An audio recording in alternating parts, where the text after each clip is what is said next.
And we'll just come into the breath together, breathing toward the one.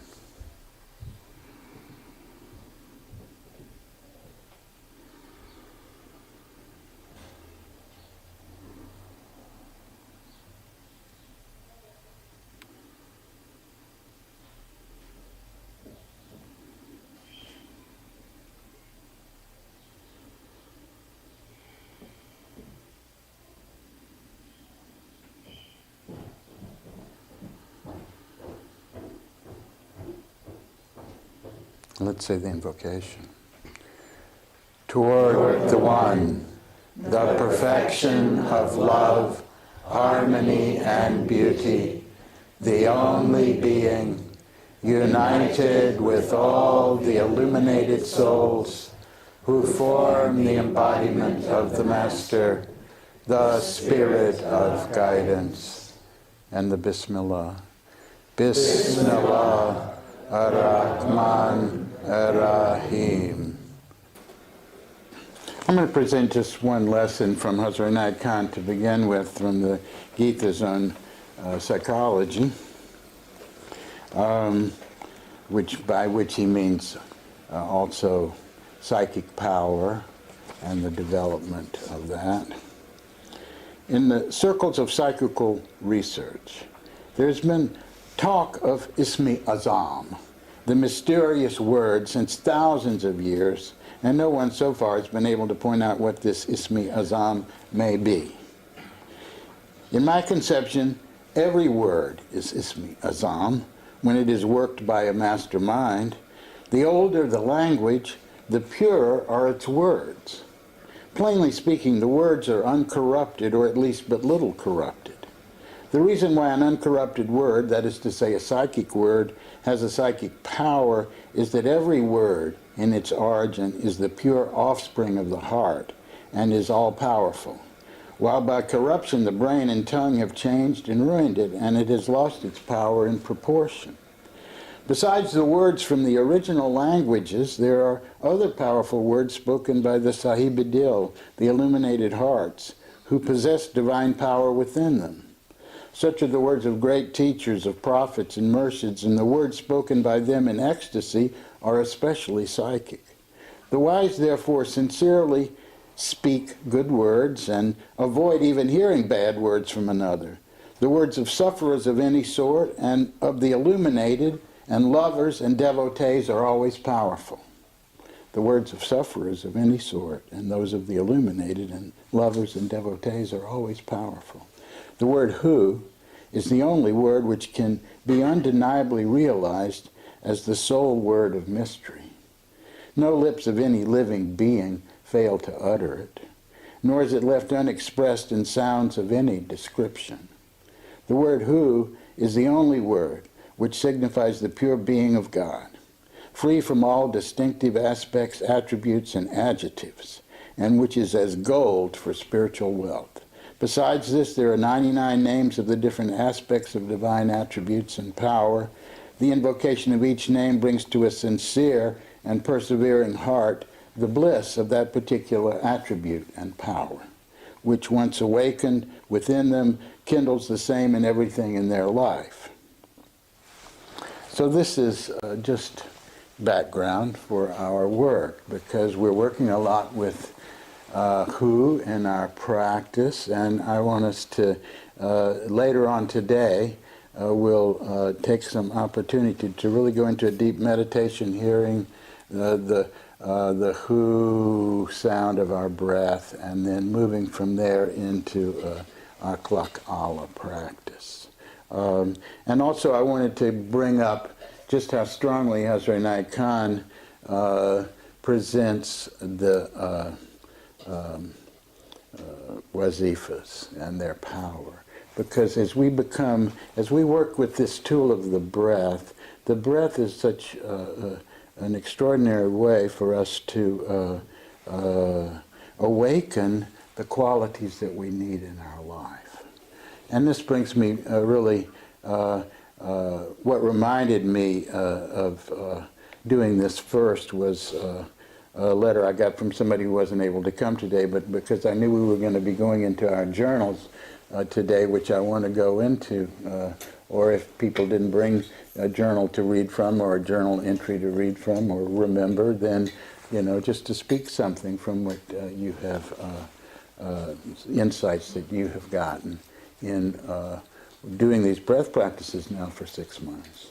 And working with the breath in the way that we've been doing, so there, and then we can go from there at a certain point in our work today, because I want today to be very collaborative. We're a smaller group for reasons of, summer seasons and the like, and so I think we'll have more time to do more kind of intimate stuff, moving and the like. And part of what we would want to explore at that time is the quality that you need to work with in your life, that you need to enhance, that you need to further awaken, or the quality that is so there for you that it is a perfection that you can just walk through. Because these are the two main ways to work with the qualities. But I just wanted to put this in the context of things. Of course, it's quite humorous. He says, no one can say this, and then he says, who is the sound? But the word, this comes, you might say it's only because if you can say it's the sound of the silence.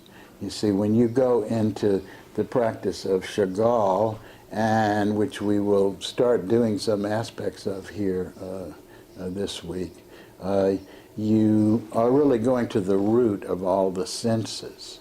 And by taking your attention from being extended like this through the senses and drawing them back to their root center into the spaciousness of the inner world, one finds in that emptiness illumination, the light that is that fills that space, that permeates it, and also the sound that permeates the whole of everything. And that sound, the Sufi, that ooh, hoo, ha, he, that sound of the vowel sound, it sounds like Yahoo, it sounds like Yahweh, it's at the root, it sounds like Om, whatever, different streams put a different particular articulation on it, but it is, you dissolve into that sound and you hear it as Su, and you hear it and you become that, and it's like the secret of God that bridges the infinite, formless, and the present moment. So that's why it's such a central sound in Sufism. But I wanted to go back to what the letter that I got, which he said he'd been doing his journaling, and just to kind of give a sense of what some people are working with, and he said that he had really kind of been floored by the practices on Zaval that we had done last time, because he never really looked into his breath in that way. Then he said he really learned from his practice that he needed to start every day with forgiveness, with the forgiveness practice, because, and I thought, well, that's really a great insight to have gotten through working with the breath, and that you really see, okay, my core issue here is self-worth, and I need to address that first before I can do anything else. So there is this practice which is so primary in this way that I thought I would give to people as one way of going into it. And that is Ya Halim, Ya Ghafur. Ya Halim, Ya Ghafur. Ya Halim is the love which includes forgiveness. It's accepting love, it's forgiving love, it is a love that you need to be able to receive for yourself. And right into that place where you haven't felt seen and accepted and loved, or right into your very vibrational core. And then to do Ya Ghafur with it says it goes, this love goes right to the place that you thought was unforgivable in you. This forgiveness touches this place that you thought was unforgivable. And so, I mean, let's just do this for a minute at the beginning, as if this person were here and had talked about his journal, and I made a suggestion about a practice that might be a way for those like him to continue, to work with. And this is to say these two names, and then for a few moments, and then to breathe out Ya Halim and feel this gentle, soothing, healing, forgiving love moving in you, awakening in you, flowing to you, and breathe in when you inhale Ya Ghafur, and take in that forgiveness that goes to the core place where you have, in some traumatic way, identified with yourself as something that is not fully worthy, or that's deficient in some way, and to take that Ghafur right into there. So we'll say maybe 10 times, Ya Halim, Ya Ghafur. Ya Halim, Ya Ghafur. Ya Halim, Ya Ghafur. Ya Halim, Ya Ghafur. Ya Halim, Ya Ghafur. Ya Halim, Ya Ghafur. Ya Halim, Ya Ghafur. Ya Halim, Ya Ghafur. Ya Halim, Ya Ghafur. Ya Halim, Ya Ghafur. Now continuing, breathing out Ya Halim, breathing in Ya Ghafur, and really getting into the inner side of it now, the feeling side of it, opening yourself up to these qualities, taking it right in and feeling the forgiveness and love, acceptance.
Just a few more words of Hazrat Khan here on these lessons on use of the power of mind.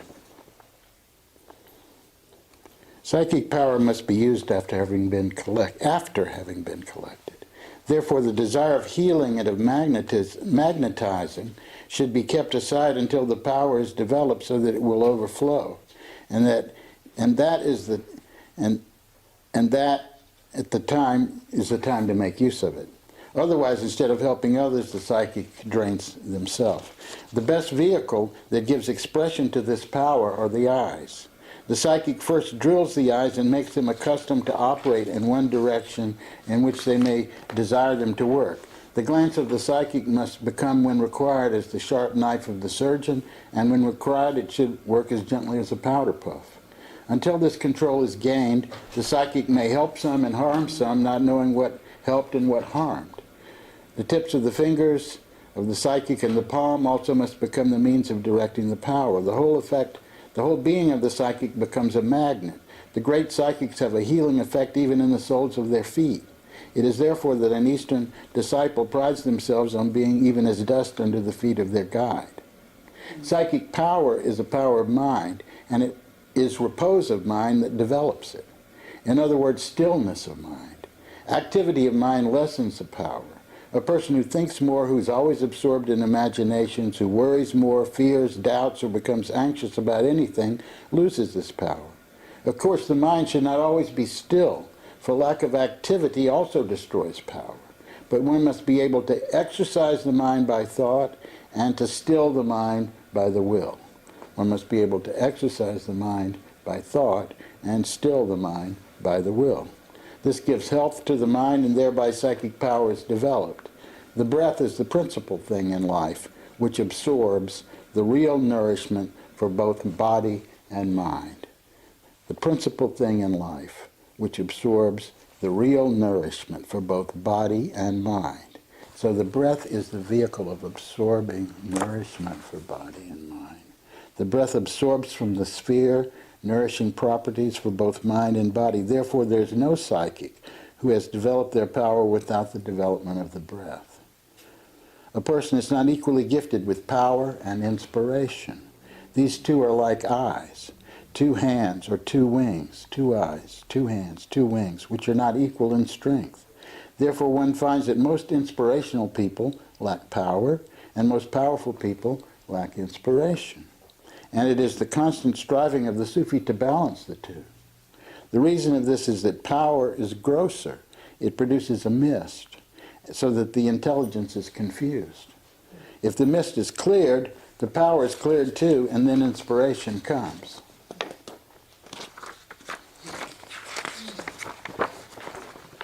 And one more from the lessons on sadhana, or attainment. The secret of all attainment is centered in reserve. This is the same thing again. The secret of all attainment is centered in reserve, spiritual or material. When a person has told his or her plans to others, they've let out the energy that they should have kept as a reservoir of power for the accomplishment of their object. A thing unspoken is alive in the mind, and when spoken, it's dead. The more valuable your object, the more it must be guarded, as all precious things need strong guarding. When a person tells others of their plan, each one looks at it from their point of view. Some understand, some do not understand. Some have a sympathetic point of view, and some take an unfavorable attitude toward it. And every person's attitude has something to do with your life and with your affairs, and if you have wholeheartedly engaged yourself in the accomplishment of a plan, many outside influences can hinder it. The teaching, "Be wise as a serpent," may be interpreted, "Be quiet as a serpent." It is quietude that gives wisdom and power.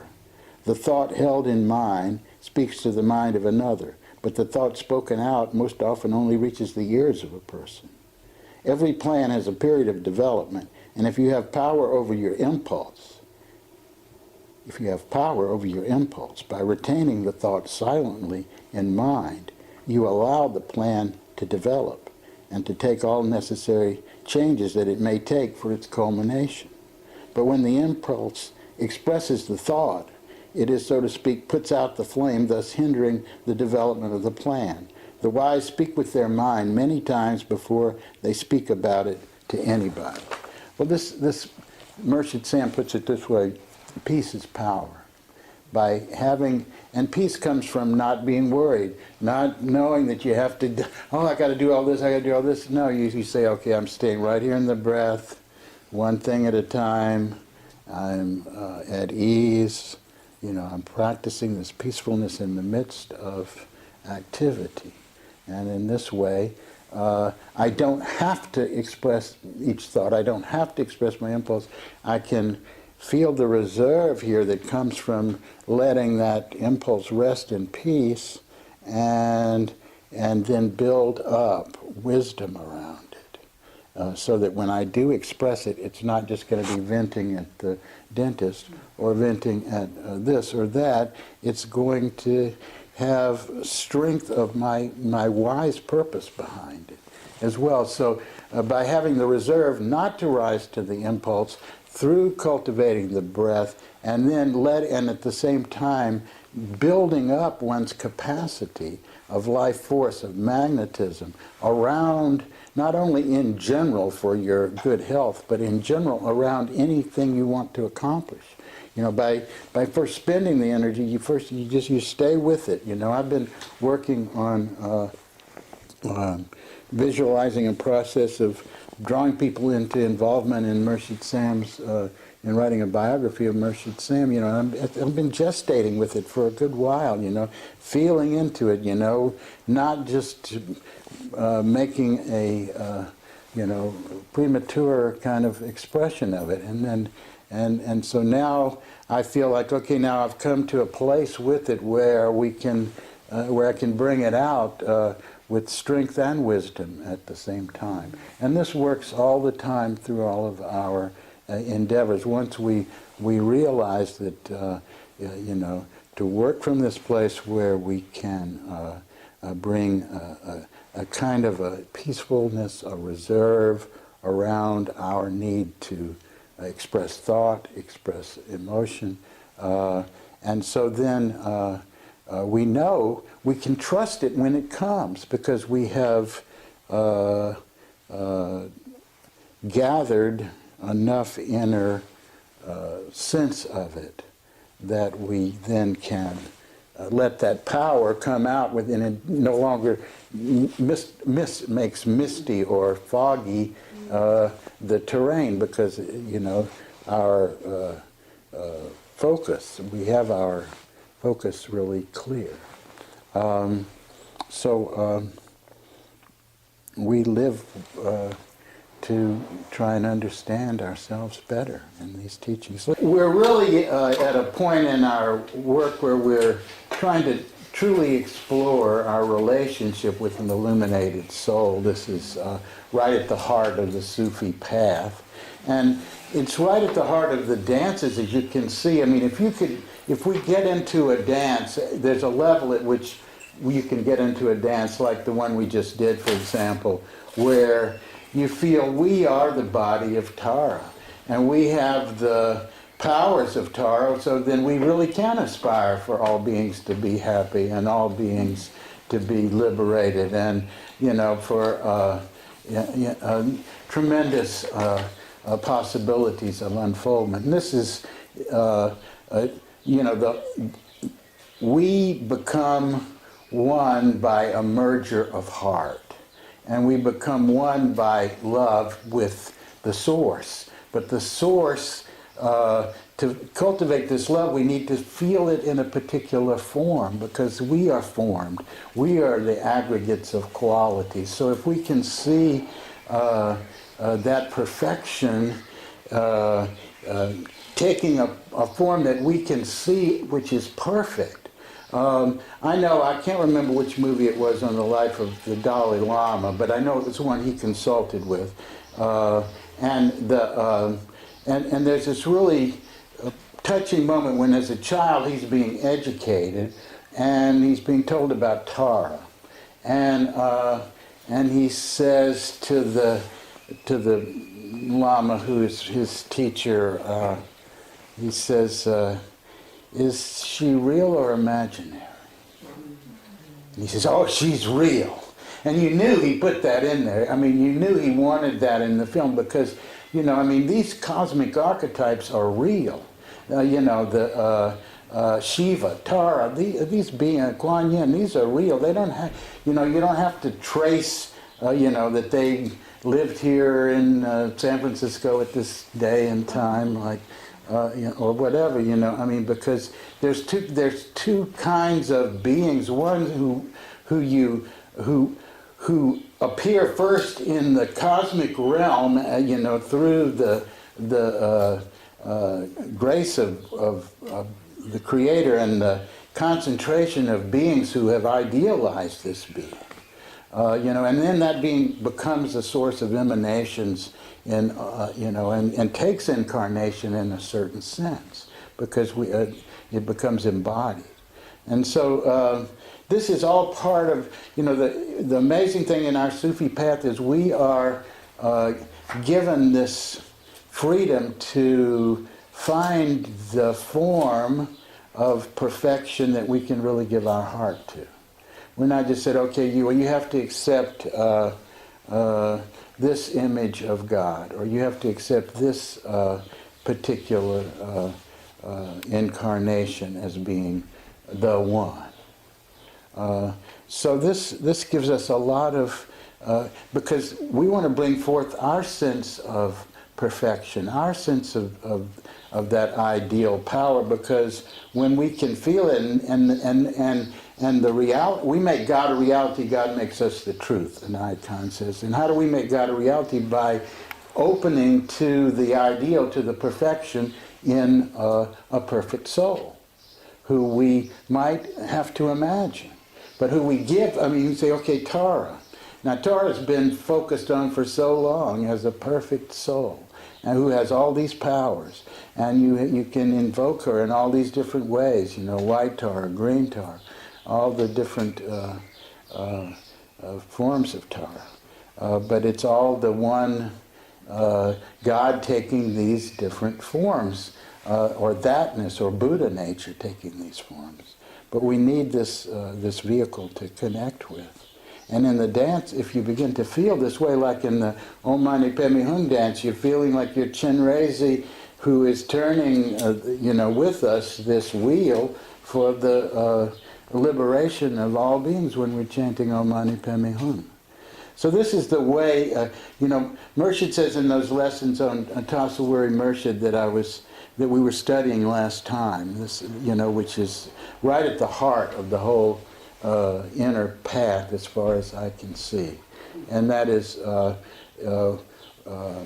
we gain this unity of being, which is God, through these stages of merging in our hearts with the oneness in different forms, what we find beautiful, what we can surrender to. So I wanted to explore some of this, how people are going about this process of exploring how to get into this. And, you know, and I thought I would make that easy by giving myself as an example of a particular Rasul,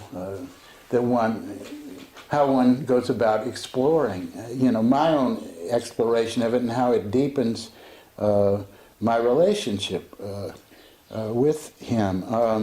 And this is just meant by way of a kind of, how do you feel into it? Okay, we have the story that history gives us, we have the various accounts in the different scriptures which are interpreted in different ways. We have all of the practices or whatever that are attributed to them. We have all those things. But how do we get our heart into it? How do we, you know, where do we find? We need to look into the story. For example, looking into the story of Abraham. Abraham is called the friend of God. But why? What's the quality of Abraham? You know, that makes me interested in Abraham. He's Wali Allah. He's the friend of God. He sees God. So what does that mean? You know, so exploring the meaning that is in being the friend of God. Well, in his relationships, he is seeing God underneath all beings. And that's true if you look at the historical story, because the idolaters that, had to leave home because he was bringing the religion of monotheism, that all these different powers are part of one power, one being, one reality, not just separated things that can be at war with each other. And this was the message of the whole of the monotheism of Western religion. And so, I mean, here he was in exile from his own home, but he didn't judge his father when he left. He just sighed, as the Quran says. He sighed. And, and just felt, sympathy for him, that I could never convince him, that there's no point in fighting. The only thing to do is to love and leave.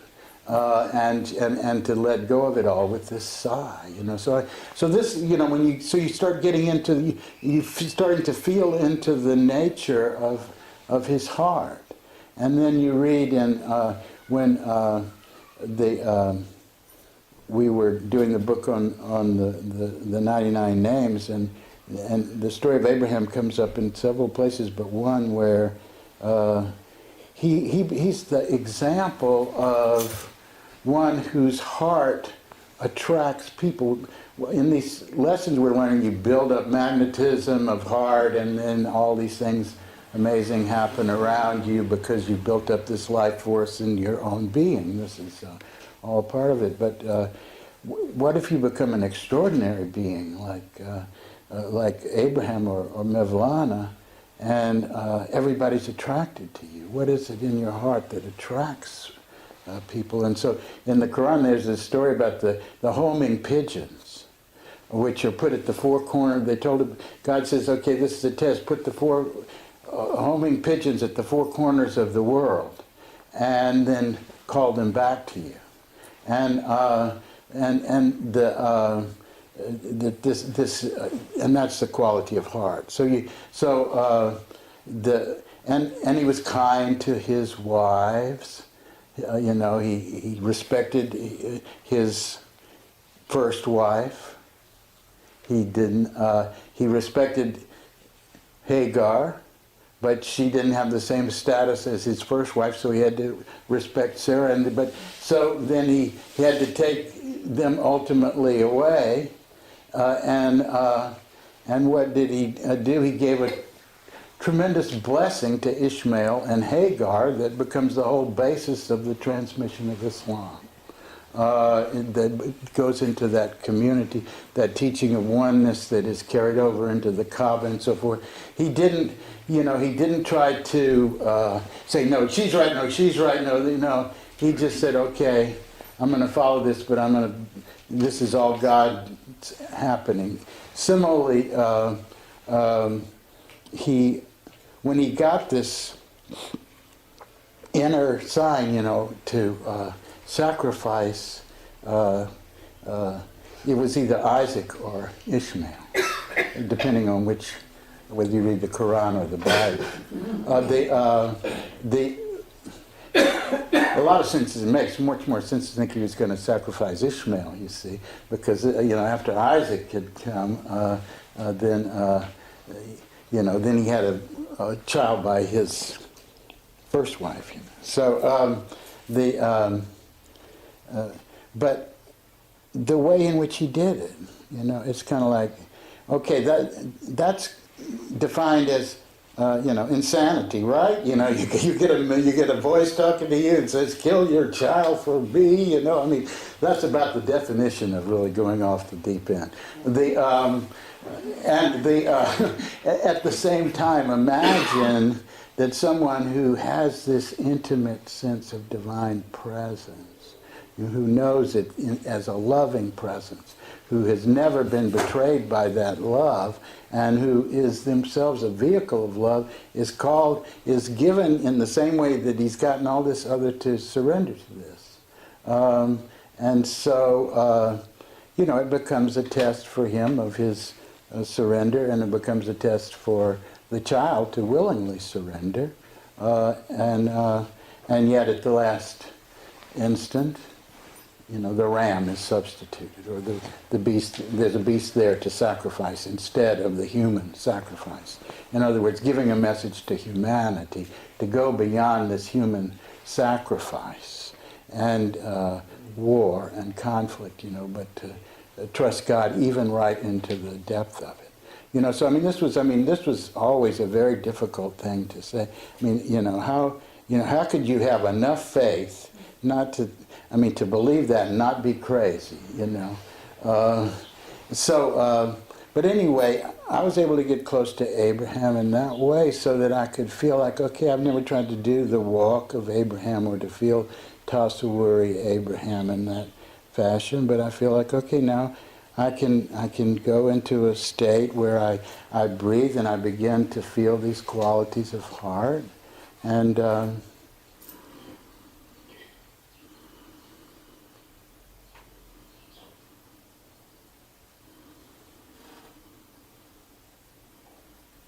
then this being becomes someone that is also there for you in your life. It doesn't just have to be one. And then you can bring it forward and you feel like you're walking in this way,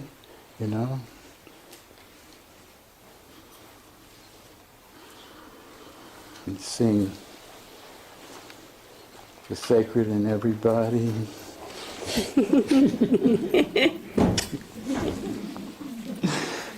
So that just, it doesn't have to be a walk. It just has to be a place like what you were saying when you go to bed, or when you go, when you call on Mary. And I'd like, if you could just speak into this for a moment for us, so that we get a sense of what drew you into being able to feel this. Well, I've been in a very intense time with my husband's health, and we've been a couple times with paramedics, called the paramedics and gone by ambulance into the hospital, and it's felt very much up and down, like we have no idea what's going to happen.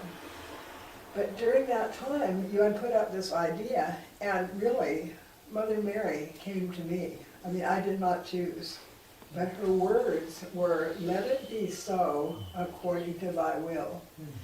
And those words I hung on and have hung on, but especially in the beginning when this was all coming down, it was like, okay, we don't know what's going to happen, but when you think about her life and what she bore, first the Christ child and then a crucifixion, then,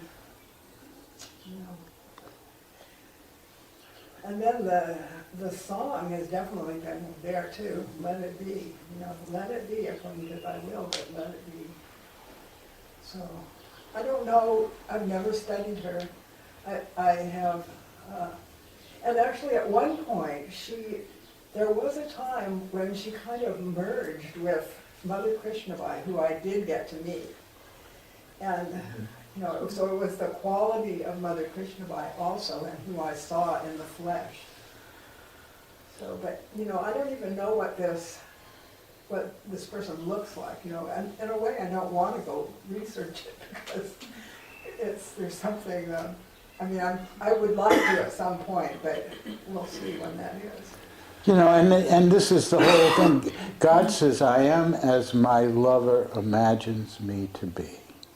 So, and the Holy Mother has so many forms, but, when she comes in a particular form, all perfection is in that form, whether it's Tara or Mary or Kuan Yin or Mother Krishnabai, or, because it is the one and the same being that is manifesting, but we need something that we can feel close, that has a personhood for us, that we can unite in that close kind of feeling as a human being, because we are relational beings. We live in relationship.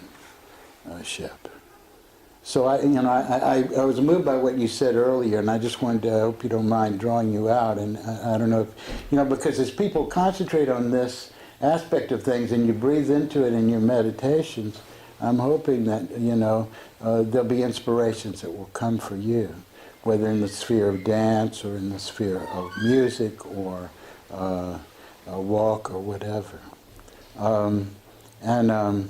That is what I want to draw out here, so that we can, maybe if there's some things that are coming up for you, that we can, I can give you some feedback, I can suggest some practices or things to do to bring it out. Or if not, then I'll say you drop down one level, so to speak, which is to say, instead of a being who embodies these attributes, that we find our oneness and awaken to a quality that we need in our life. And that is where we use the different breaths of the different wazaif in order for people to do that. And this is not about getting it right. It's about finding something that will be a path for you to take. Well, I'll say along that line too, that Ya Rauf has been such a comforting, and it goes along with Mother Mira, just the gentlest, tenderest love, soft as a white feather. It's, if we get to choose the wazifa, it's chosen me also. Yeah, this is good. And the same way, for Abraham you have Ya Wali. And that's the sense God is the closest friend, the most intimate relationship.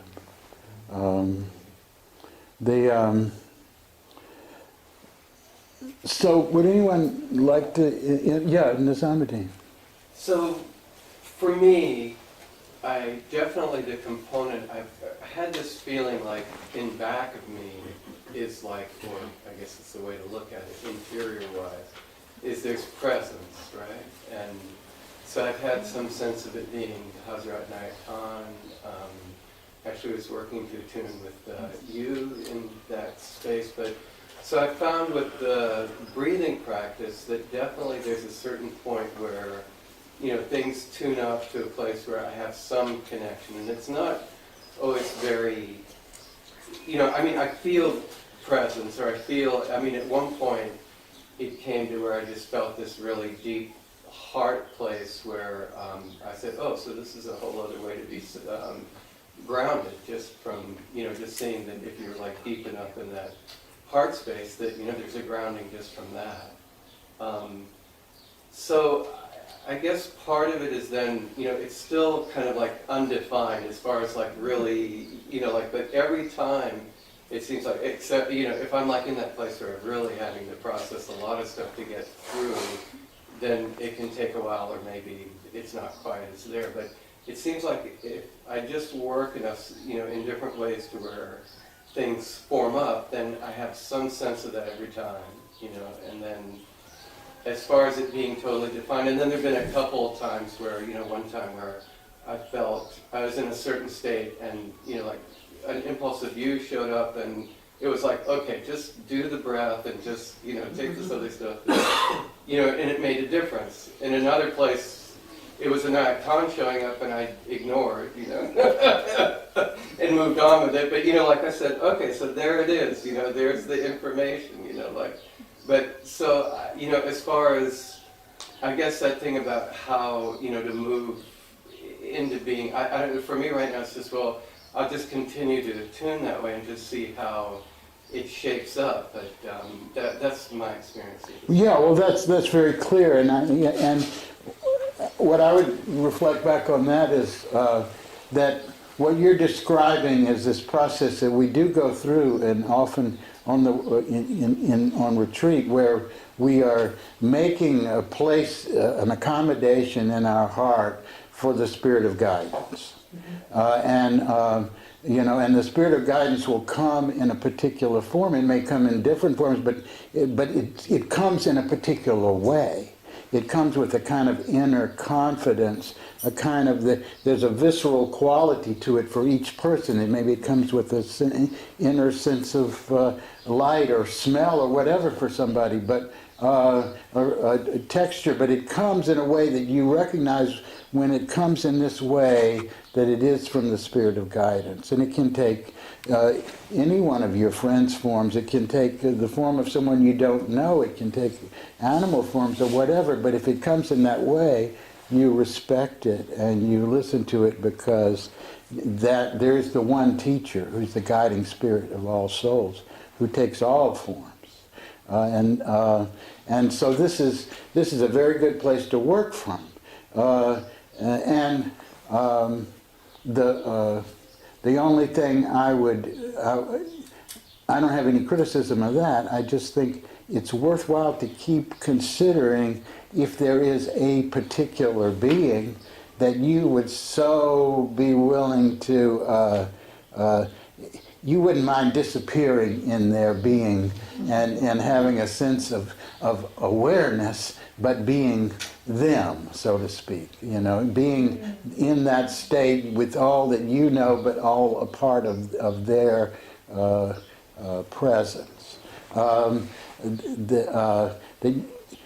I mean, when I think of the beings that I would trust that much to go with, there's probably not a lot, even among the lists of illuminated souls, you might say, yeah, well, okay, I bow to this one, but I don't know if I would want to merge with Kali or something, Yeah, you wanted to say something? Astaghfirullah, first of all, because I'm just a mess inside trying to figure out where I am with it. And just as we're talking about these images, we use names of archetypal figures. And I'm noticing, I've been sitting here with this question, and I don't really know where to go with it exactly, but when you take Mary, instead of thinking of her as Mother Mary, if you think of her as Big Mama, it, like the name sometimes, like images of males as father is very formal, but if I tried to think of an image and it was a daddy, or a Papa Ramdas is not Father Ramdas, think of the difference. Yeah. The words are really potent here, and sometimes the way we apply it makes it more distant and harder to access. Very true. It was Daddy Ramdas. It's similar to Papa Ramdas. It's not quite as formal. And this whole, when you call out, when the baby cries out, Mama, they're not, some say mother, but there's a way that we're actually making it more intimate, but in some ways ourselves, but also the presence, because I've had the experience of Mama showing up in my life, and it felt like Mama. It was came through Yemaya for me, and then but it also transformed in that same time as Mary, and it was a great Mama, the big Mama, loving me like a big mother hen. Maybe it's because I'm from the country and I know what it's like to be the hen underneath that. I mean, I've seen that chick underneath the mama's wing, and those images are much more tender and accessible to me than the formal language. Yeah, well, that's the way we have to, I'm glad you shared that, Perry, because that's really the way we all have to find our way in. We have to find the images that awaken our real feeling and not where we're not distanced from in some way, That's why we need to make our own prayer. We need to make our own image of God. We need to make our own sense of perfection and craft a sense of relationship to that perfection that is beautiful, Shape it like an artist so that, the forms of our expression of the beloved are beautiful to us. And then I'll say one more thing and I'll stop. It's just that Jesus never comes to me I don't think of Jesus as Father. The image of Father, because he's been separated in the theologies. He's the Son, of course, but he's also sort of like a big brother or something. He's not like, the image of him is not like Father. So somehow that term still stays foreign to me. And one of the ways I feel like Jesus' presence shows up in my life as one of my archetypal figures. As you were talking, that's what made me speak, is that I realized there's no father image with Jesus. Whatever it is, I don't even know what to call it, but the presence is not the presence of. It's more like Wali, like the friend. It's a friend. It's a friendly presence for you, and that's what you should cultivate. You should look into that aspect of his being that draws out that response in you, and that, because once you make it a reality by that process, and the fact that what you're doing is real makes it the truth in you. And so this is, so that's exactly how we need to go about it. But each in our own way. And that's why I wanted to have this kind of a discussion, because, I feel like, having a class of this length of time gives you the space to really take some time and not to just cut through a lot of this and go into, okay, we're just going to do this and we're just going to do that. Because it's all about each one of us finding a way to idealize what's beautiful, the beloved, and such that our heart is open to it and we give ourselves fully to it in loving surrender. Yes? Does it have to be outside of me? I mean... No, it isn't. It's never outside. Nothing is outside of you ever. But you're considering it to be something that is outside of you in the sense of another being. Yeah. Because I've had an experience, and I had self-esteem issues up the wazoo, so that aside, I've had an experience of myself as that which I see. That is perfect. And it's a very precious, small time I had with this being that is me. And it's occasionally come to me with a voice, very rarely, that I can trust. And I'd like to find her again. I mean, that's who I would like. That is your real self, basically, as we would put it in Sufi terms. We talk about fana and baka. And fana is the process we're talking about in terms of right here in this class. We fana fi Murshid, tasawwuri Murshid, fana fi Rasul. Fana meaning, okay, I'm going to empty out my sense of self, or as an icon put it in those papers, I'm going to clear this mirror that is of my soul, so that I can fully take the reflection of perfection right into it, that I am focusing, turning this mirror toward the Divine Mother and Mary, and then I'm going to feel, because I have no resistance, my soul will take that in and know that that is in itself. It's not any different from it, because so that's the way fana works. At a certain point in the process, you are basically, you might say, reborn into a sense of self which is not disconnected from the source, and which is your true nature. That's your true nature. That's your Buddha nature. In other words, every one of us, if we could look through eons of time, would be a Buddha. It's some millennium hence, because it's our true nature. And so that being that knows its own perfection and comes from that sense of selfness, it doesn't have to empty and then go, because it's constantly in that place of connection. That's the real self.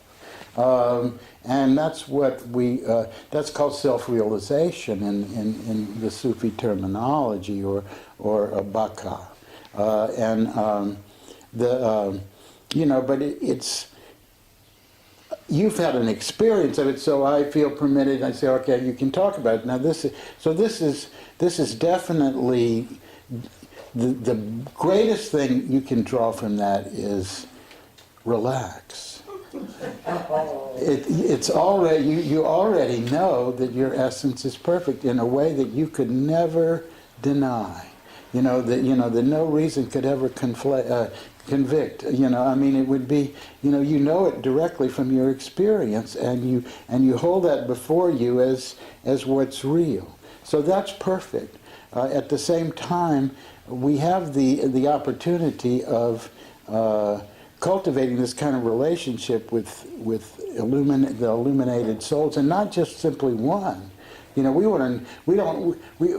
yes, you can pick whichever one you want from this tremendous menu, but we say in our prayer, and many other names and forms known and unknown to the world, you know, as Rama and Sita, as, you know, Radha and Krishna, as Mary Magdalene, and, you know, I mean, and known and unknown, I mean, so there, it widens our sense of the perfection that we can draw into ourself and know as our real self. But again, like with Nizamudin, I think this is a perfect, you know, this is something that's very meaningful to work with. But you need to have a relationship with it. You need to cultivate a relationship with that beloved in the same way that you would cultivate a relationship with Mary or Jesus or Krishna, you see.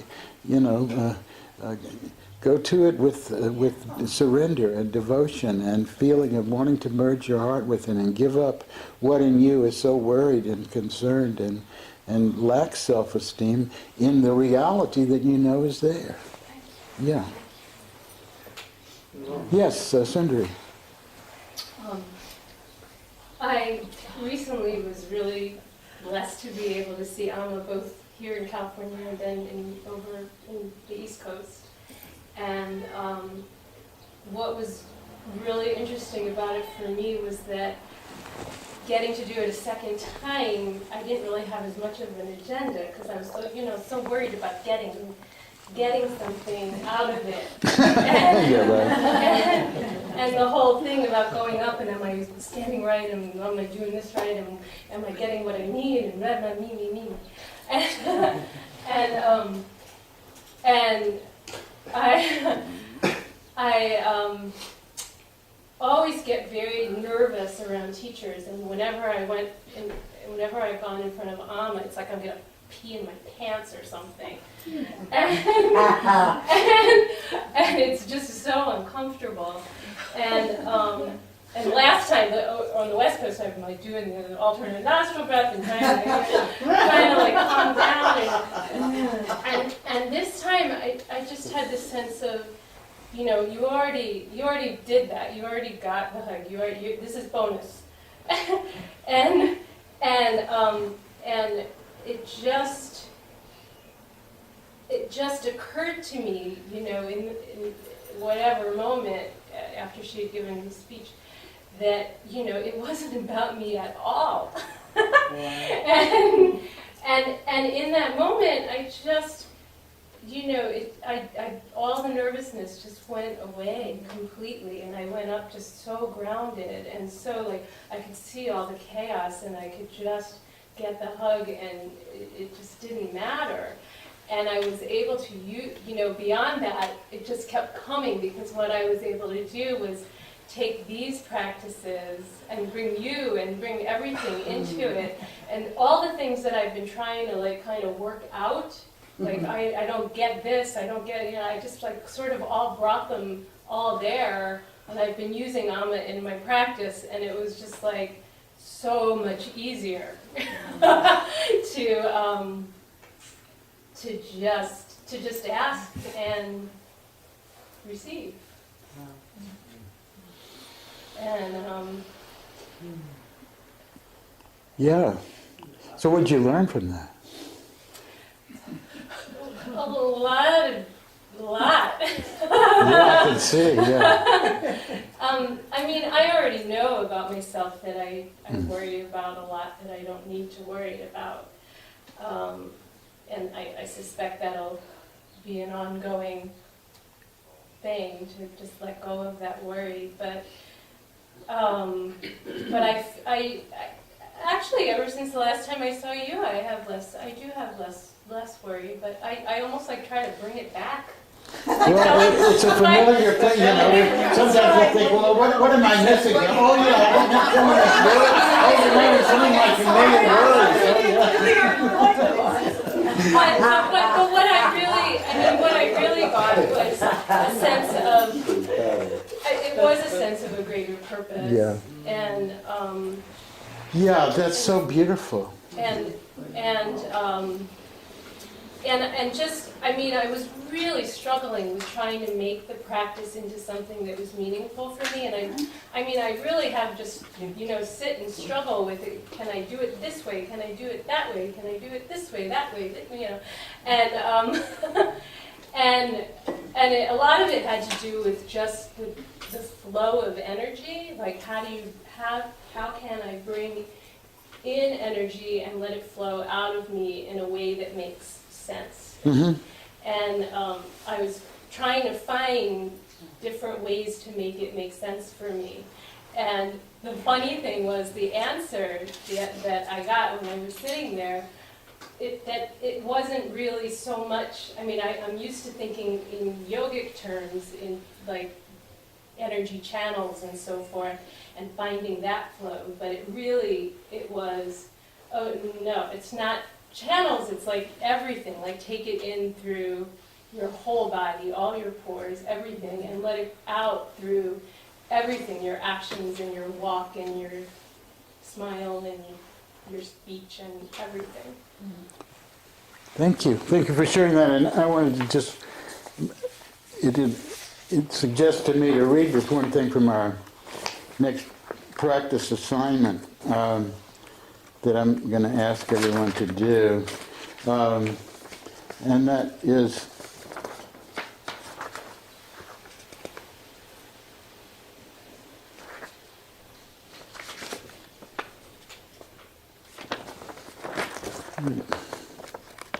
sorry. Oh yeah, here we go. I'll just read this. In the place of the short supplementary meditation practices, which were the ones with the Hu Allah and the Ahad Samad, for the upcoming month, we'll take 5 to 10 minutes daily to breathe, bringing our heart and our vision into empathetic oneness with an illuminated soul. As this living prayer of the heart becomes our breath, we'll turn our attention to the world around us, near and far, and be an instrument of healing and light. The two supplemental meditations that we've been doing should now be considered to be optional. My suggestion is to choose one of these to do once a week.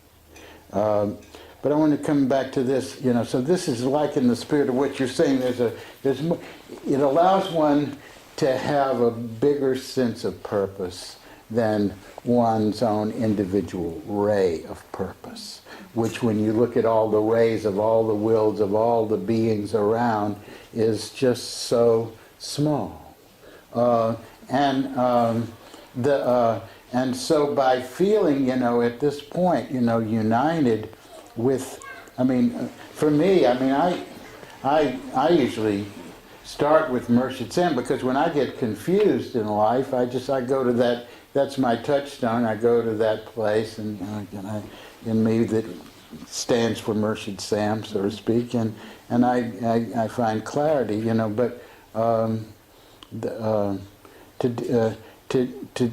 to feel, you know, okay, what would it be like for 5 minutes to just, as St. Paul says, we put on the awareness of Christ. We have the awareness of Christ. You know, just put it on like a robe.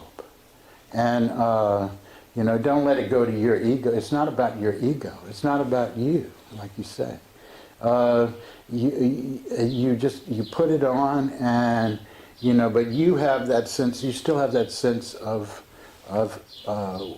efficacy, of will, of being an active force within that, and so you can and that's in the breath, and you can direct that attention so that you then feel, okay, a vehicle for healing and love and harmony in the world.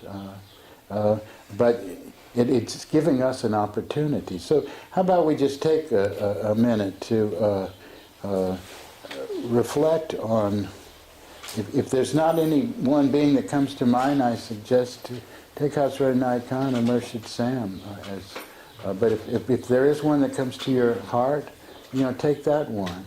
And let's just take a minute to bring ourselves into a long, refined breath and to feel an empathetic oneness with that illuminated soul that we trust and are willing to put on their mantle of awareness and merge with it in our heart so that we can serve humanity in this inner way.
Is there someone that would like to bring something up around your own concentration with an illuminated soul, or if not, then I'm going to, yeah, okay.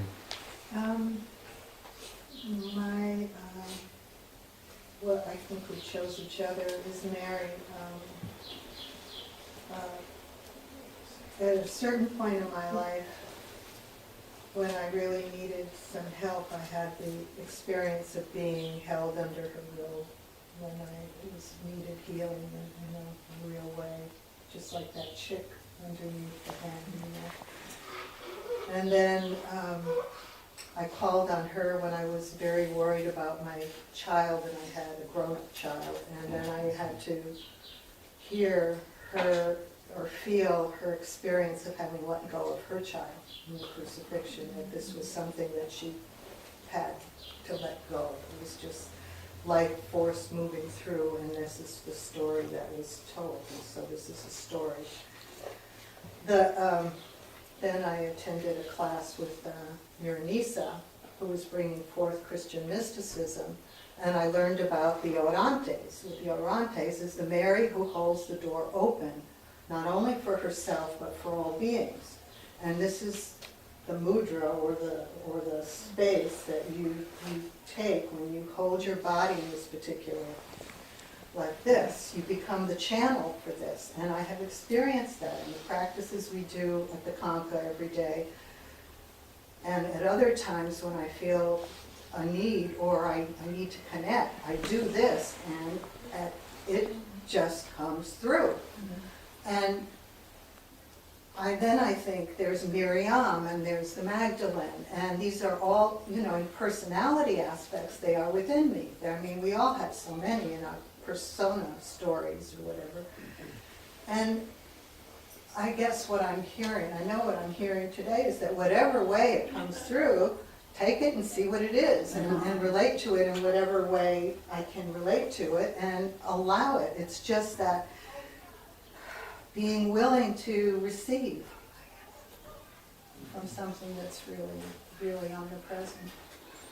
And allow it, and not judge it, because as soon as I let something, you know, I can feel the contraction, I can feel the inner stopping it, and if I just let go, then time goes, and, you know, I can move through my house in this, you know, I mean, just things kind of swoop along, and then it's over.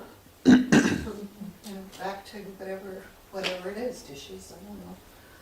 So I guess it's not so much that I mean, part of me would really like to know, well, who is the Magdalene? What was that experience, or the story, or what was real, or does it matter? I don't know if it matters. And so I kind of... You know, I think if you, to explore something about the Magdalene, you really have to go to the Gnostic scriptures, because the scriptures that are in the canon of the Bible, you know, there's the familiar stories about Magdalene, but in the Gnostic scriptures, which were recovered in the last 100 years, buried under the sands, you know, and Magdalene, it's very clear she was included among the disciples.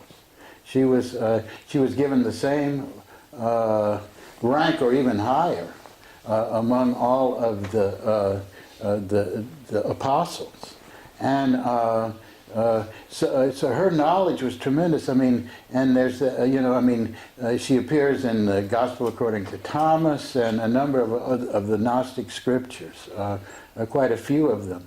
And so really, someone who wants to explore that mystical union through Mary Magdalene really would need to not only reflect on the biblical stories, and, you know, I mean, and people have used her so much as a projectile for their own stuff, you know. I mean, there's an opera now about Mary Magdalene. Yes. You went to see it, I don't know. So I wasn't at your birthday party. Yeah, but I don't know what aspect, but, you know, people use it as a way of exploring a lot of issues, but I think all that notwithstanding, and I'm sure that was probably based mostly on the scripture or references. The newer finds, yeah. The newer ones. Yeah, okay, that's great. I didn't know that. I'd like to see that sometime. But so people are now mining this material about Mary Magdalene. She's coming more into the consciousness of people, and I think it won't just be the person who had all these devils cast out of her who was so, and who became purified through Jesus' presence.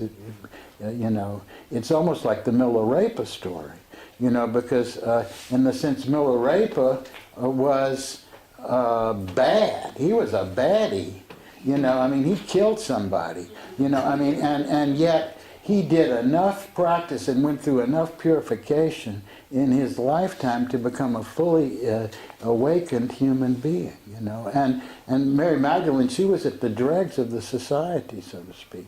And all these demons were cast out of her. And she becomes the most, the one who has the best inner vision and clarity and knowledge of all of the disciples. So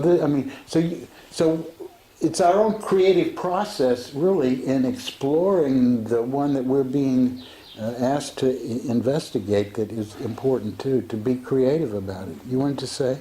My experience with the Christ was a joy that cannot be touched by death. Yes.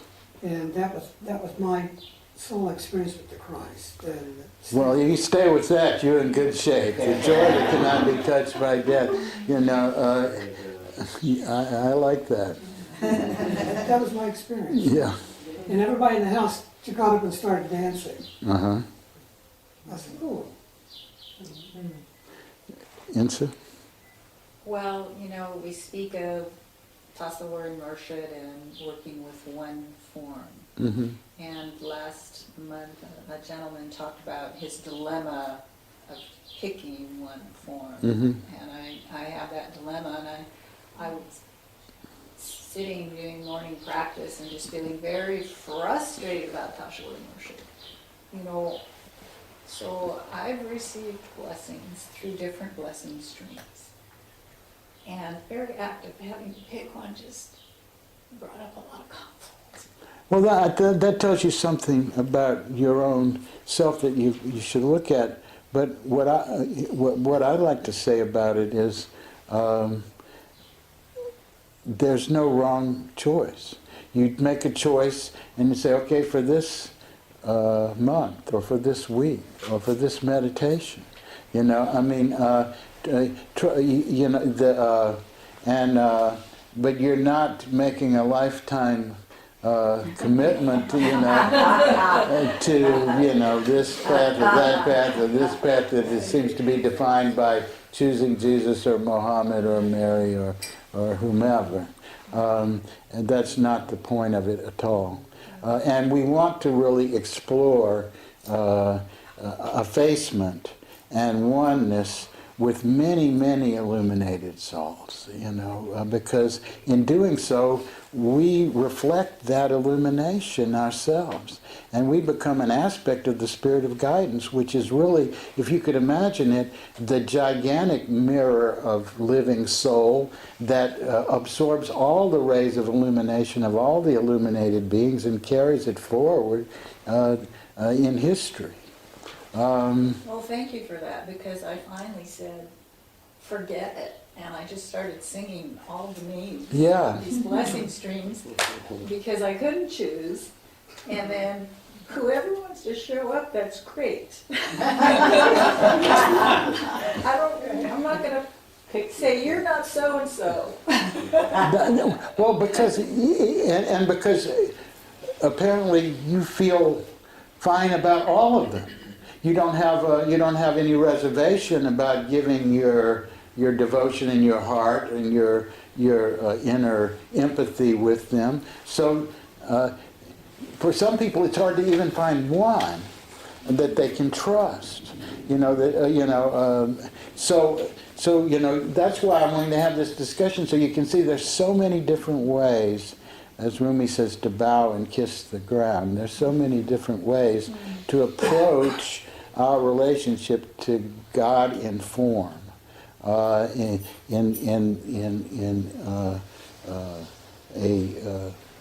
form, which is how we see the personal God, God in form. So we're seeing God in the qualities, that's seeing God in form. We're seeing God in illuminated souls, that's seeing God in form.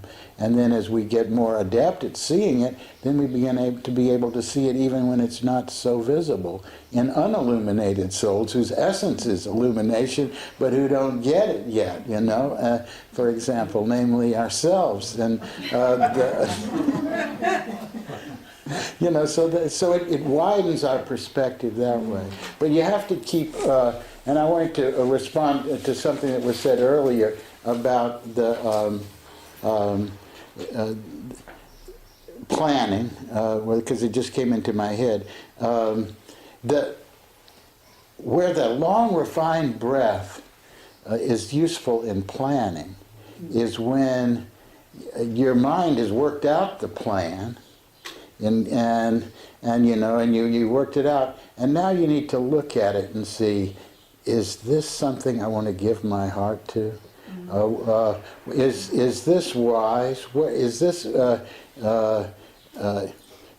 This choice that I make here in the plan, is that, which way should it go? You know, to be able to bring wisdom to bear on what the mind has produced, you know, in having that reserve of that peacefulness of looking at it in that long breath, so then you can apply your insight into it. You're not having to work out all, it's not about working out the details. It's about getting a sense of throwing the light. Does my soul rise with life when I look at this choice? Or does it contract and feel somehow less than? This is where that kind of meditative breath and focus really is an essential part of planning. So I didn't want to leave that unsaid. Rakiba. So, mostly I'm just really ordinary and just, you know, I'm like really shy. But in this experience, the last experience, I've got a feeling of heart. And I became Jesus, which has happened before to me. And the first, I guess I'm very tactile because the first thing I feel is the robe. And then I grow tall. And I'm looking out, and I'm very quiet. And then I feel a sadness. And I think this is not my guide. I don't need, I have a big heart. I am sad. That's sort of who I am. So I went to where he came, or they came, and I don't know which name, but the dancer in the Shiva, Vishnu, you know, Nataraja, Shiva in the form of Nataraja. So I became Nataraj, and I was flames, and I was still really tall, but I was also dancing. And that was where I stayed. And that is what I need. Yeah. Fantastic. Alhamdulillah. How the spirit of guidance works to direct you in that way, and then and such that you know it and you can be it. But it's like, so I can go to these places and I can feel this guidance. I feel God's voice. I hear God's voice. I feel guided, and I have my life. And, you know, I just feel like I'd like to go to a nunnery because it's so hard in ordinary life to find the fullness of who I am. Yeah, well, I appreciate that, you know, and we have no vehicle for this in our culture. In Indian culture, for example, as people enter the last, you know, the different stages of life, it's very normal for people to want to become I heard you say, I wish there was a monastery for me, you know. I mean, there must be somewhere a monastery for me. You know, I mean, it's very natural that people say, okay, I'll leave all this concerns of transient things behind and cut them to a minimum. Just go into the state of bliss or meditation or inner reflection and relationship. And that's very natural, and their society provides for it as a natural stage. We're having to develop in our own society ways of accommodating this kind of maturing process. You know, of course, it's not going to be the path for everyone. Someone will want to take that into their life stream more, and someone else will want to say, this is my time now to go into Kilvat. You know, I'm going to be on more or less Kilvat and coming out for this or that purpose. And these are both entirely fine goals. It's just we are committed to lives and we're involved in relationships and we have obligations, and that's why it's such a big deal. At a certain point in Indian culture, a person had that freedom to say, okay, now I am indifferent to all that. Now I take sannyas, I become a sannyasin, and I am only interested in God. And I'm, you know, and maybe, you know, even doing it in the extreme manner that Papa Ram Dass did it, where, you know, you have nothing. You're going around with nothing, but you're, you know, you got a robe and a bowl, and your Ram Nam on your lips, but you know, I mean,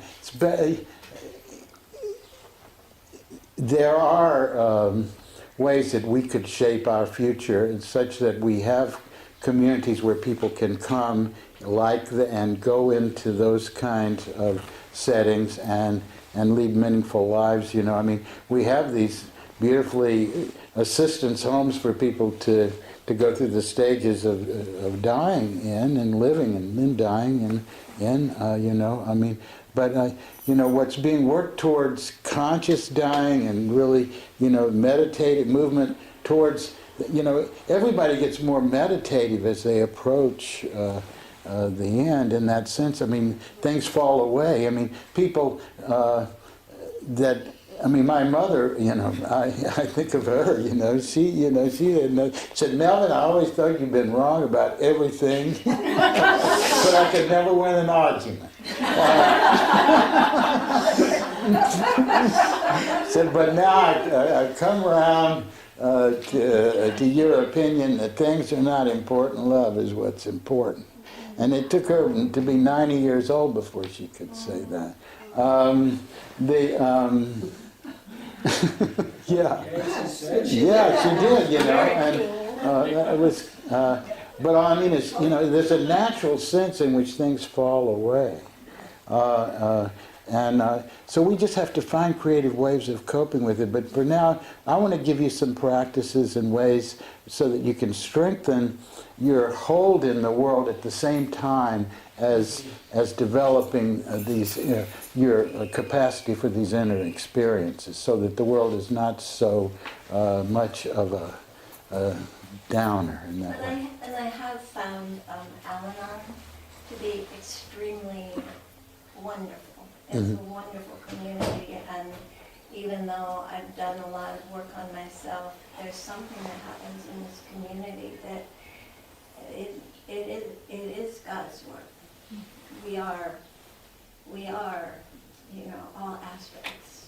And so that feels like really grounded. And community, I feel, is important. And you guys are important. It's really nice to be a part of a community, you know, that I can see. And, you know, I'm glad we're getting the phone numbers. Yeah. So anyway, so I just wanted you to know that in that sense, I'm even chairperson right now of our group, and in that sense, it makes me feel very grounded. Not powerful, but able to come from heart and groundedness that, you know, I feel that I am that. Yeah. Well, that's great. I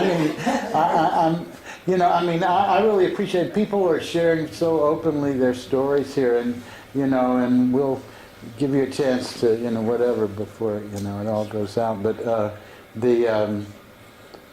I do appreciate the sense of trust that's here, because it's okay to speak about things if you have a circle of support and trust that is that wishes you well and is not sitting in judgment of you, whatever it is that you bring forth. And that's what people are getting here, and that's what I want to create, because that makes for a sangha, and that makes for that kind of support that we all need on the path.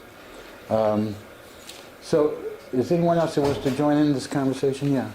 Well, I truly believe in the spirit of guidance in my life,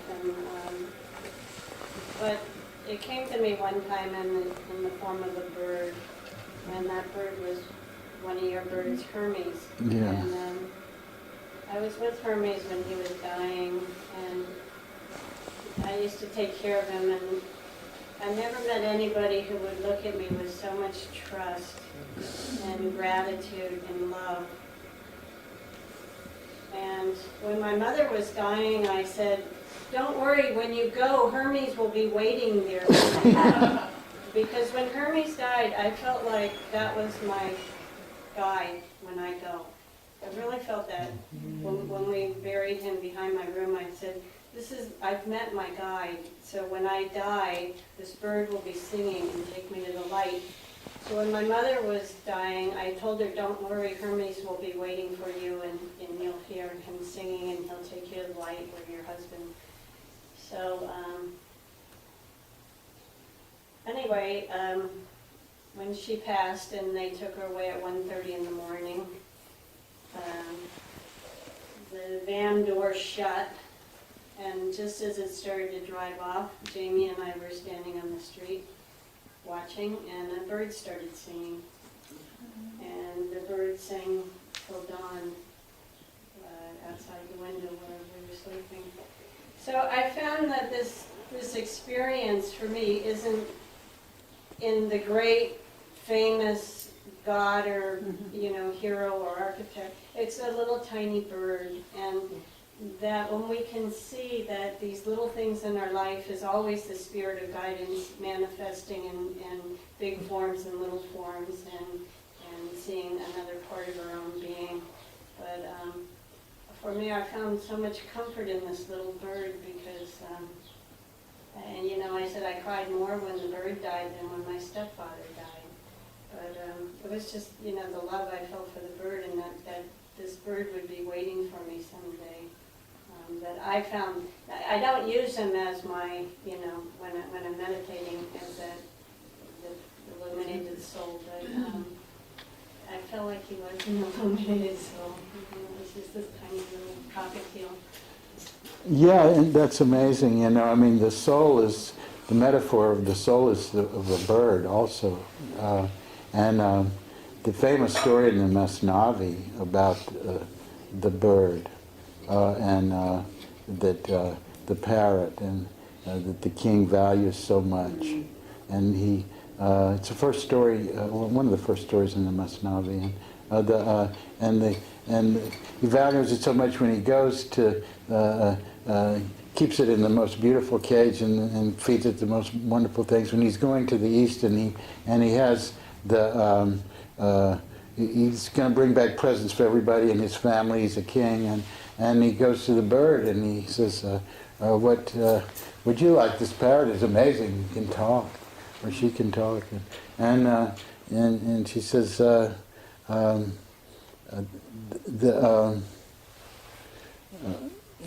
"Ask if you see, go to this place and find the birds where I came from in Africa, and tell them that I'm in a cage and I want to be free, and to give me some advice." And so the king goes up and he gets all the presents, and he finds the tree in Africa, and he finds the birds, cutting a long story short, and he finds the most beautiful parrot, and he says, He says, I have this question from my bird. And as soon as he asked the question, the parrot on the tree falls down, dead. And then the other parrots in the tree fall down dead too. And the king is totally depressed, and he goes home, and he gives all the presents, and finally he has to face his bird, and the bird says to him, did you bring me, did you do what I asked? And the king is forced to tell him the story, and when he comes to the part in the story where the bird dies, his bird dies. And there he is. And the king really, that's what he says, oh, we have to have the most royal funeral for this bird. And so so they prepare this great funeral, and they bring the bird's body out on the sea, and the bird flies up to the tree.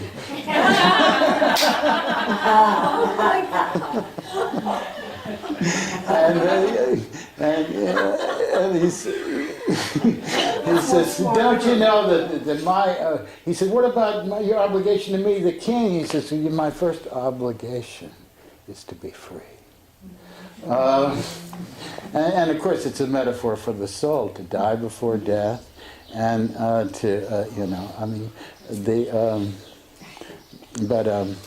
yeah. I don't know why I told that story, but it must have been a reason. Oh, the bird of the soul, yeah. Of course, I knew Hermes, the gentlest soul you would ever want to meet. It was a handicapped bird from the beginning, so a lot of people too. It had a big heart. Yeah, such a big heart. And you find this in a lot of people, Down children, for example. Yeah. Gigantic hearts, tremendous being. A soul, a force. I'm enjoying this conversation, and I think it's useful. And if there's more if someone who hasn't spoken yet would like to bring up, I'd be happy to go there. Yeah. I just want to share that because we're having group practices at the Conca, and it's been a rather amazing process. That every day at 5:30, whoever happens to be home, which is most of us, most of the time. We have practice at 5:30, and there's this anchor that's been created. It's gone through stages of, okay, it's rote. What are the practices? Yes, we're doing them in the right order, et cetera, and just kind of pushing through them. And then there was a phase of maybe a little boredom, and then we're going to go up again. And then of late, I'd say the last, I don't know, whatever, month or whatever, there's been this great opening of creativity, where there's been a loosening up of the grip of the form, and people's individual powers and strengths and passions are arising as we each take turn leading the practice. And for me, what's amazing, and it's kind of tough, is my great-grandfather, Rabbi Isaac Schwartz, was the first rabbi in Newark, in New Jersey. And he's been coming through, and we've been having Friday night Shabbats, and I'm leading Shabbat. I don't know why do you lead Shabbat? I've never done this, and then all of a sudden I'm leading Shabbat, and I'm singing the Shekinah, and the Shema, and then singing to the calling and the angels, and there's this whole thing going on.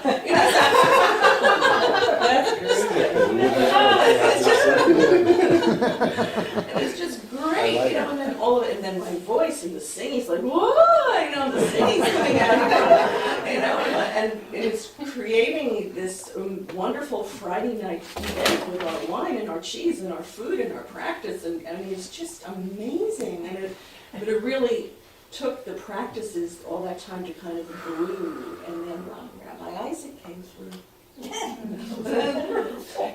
I was asking my mother today, I don't have a picture of Rabbi Isaac. I was trying to Google him, and the picture was this big. But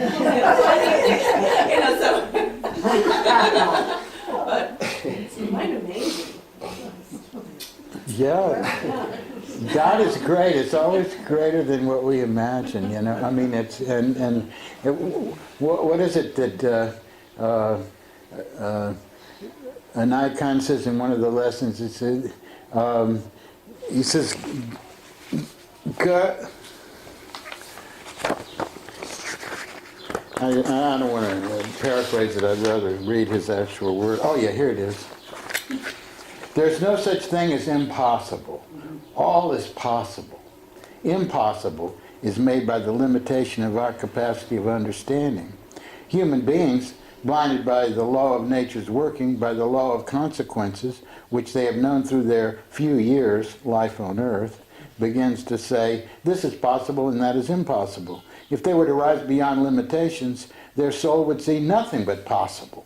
And when the soul is risen high enough to see all possibility, that soul certainly has caught a glimpse of God.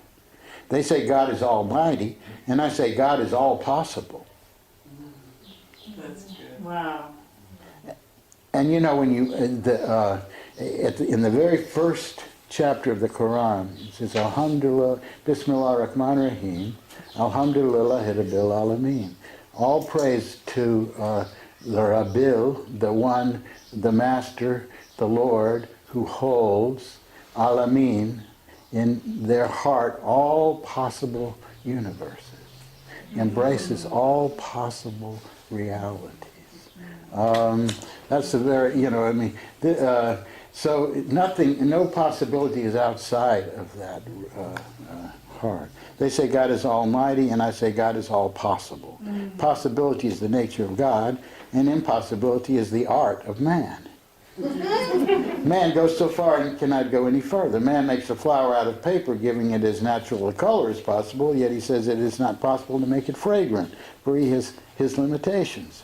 But God, who is the maker of the flower and who is the giver of the fragrance, has all power, and human beings who are weakened by their limitedness become more and more limited the more they think of it. In this is created the spirit of pessimism. The one who is conscious of God Almighty, and who in the contemplation of God loses the consciousness of their own self, inherits the power of God. And it is in this power and belief that the spirit of optimism is born. So, and that's along the lines of the path of attainment. You need to have a positive view in order to allow yourself to succeed. If you're just so worried and pessimistic and so on, it's so hard to succeed. Yes? I really love what he says about God as all possibility, because for many years I grappled with Muhammad as the prophet, who had X number of wives and went to war and did raids and was so different from the culture that I was used to, and I loved Buddha, who was nonviolent, and I don't know, I think it's through association with Sufis where finally the mind is finally starting to let go and open up. And why isn't it possible that someone who went to war and performed raids and had X number of wives would not be God's representative on earth? And it was a great, so these possibilities are great, liberating for that one time for me. Well, I think it is liberating to know that, you know, it does.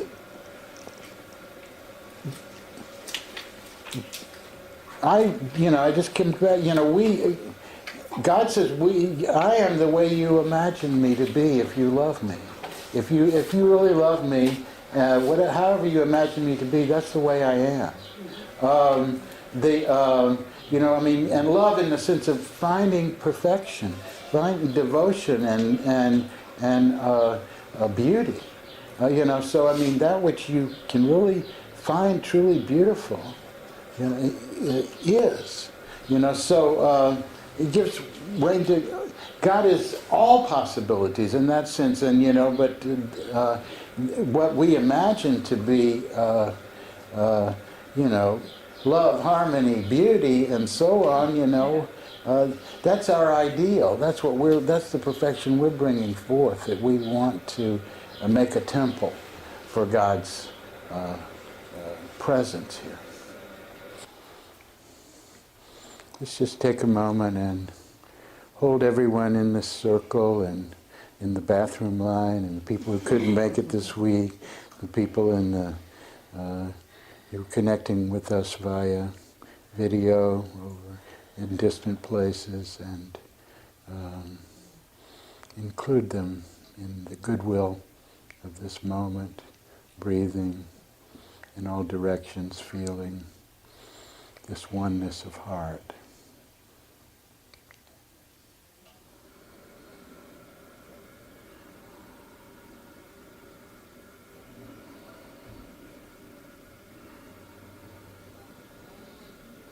And let's say Khatum.